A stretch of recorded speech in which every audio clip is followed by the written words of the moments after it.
You know those little plastic things that hold your toothpaste? Yeah, well, turns out someone had a brilliant idea to put toothpaste in a collapsible tube almost a century ago. In 1907, a German company called Beiersdorf, yes, the Nivea pioneers, developed a radical new way to package and sell toothpaste. Let me introduce you to the world's first toothpaste tubes. Back in the day, toothpaste came in jars or as a powder. That's right, people would use things like chalk and brick dust as toothpaste. Not exactly the most pleasant or hygienic way to brush your teeth. And let us not forget the great toothpaste crisis of 1900.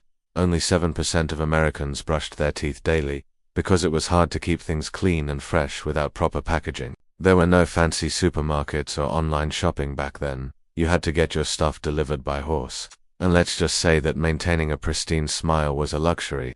But all that changed when Beiersdorf dropped a game-changing invention, the collapsible toothpaste tube. And this wasn't just some incremental innovation, it was a complete game-changer. This breakthrough came when Beiersdorf chemists adapted tin-lid tubes that artists had been using since 1841 to squeeze out paint.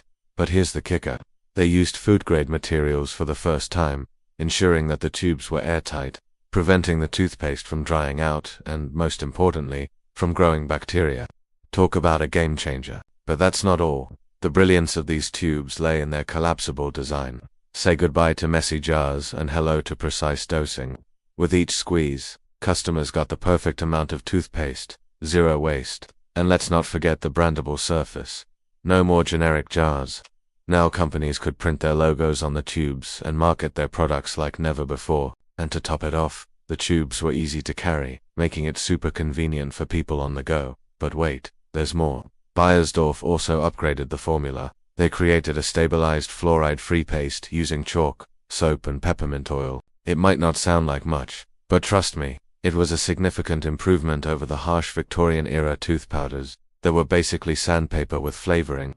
By 1915, tube usage skyrocketed by 500%. Daily brushing went from a luxury to a mainstream habit by the 1920s. But it wasn't all sunshine and rainbows. Beiersdorf played a trick. They used cosmetic fear marketing, claiming that jars spread tuberculosis, although there was no proof. And let's not forget the great white teeth obsession. Ads portrayed having a dazzling smile as the key to social success, setting the stage for modern-day teeth whitening craze. Oh, and let's talk about the material wars. Early tubes used lead soda, which is highly toxic. It wasn't until the 1930s that they started phasing it out after numerous health scares. Then aluminum took over. In the 1940s, laminate plastics emerged in the 1980s. And thankfully, recyclable high-density polyethylene or HDPE became the norm in the 2000s.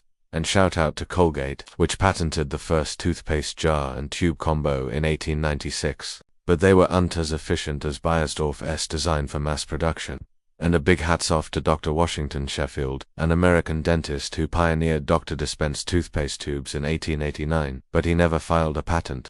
So next time you squeeze that tube of toothpaste, take a moment to appreciate the legacy of the unsung heroes who made it possible. And yeah, we have Beiersdorf to thank for making oral care a global habit, but it's a bittersweet legacy. Think about it.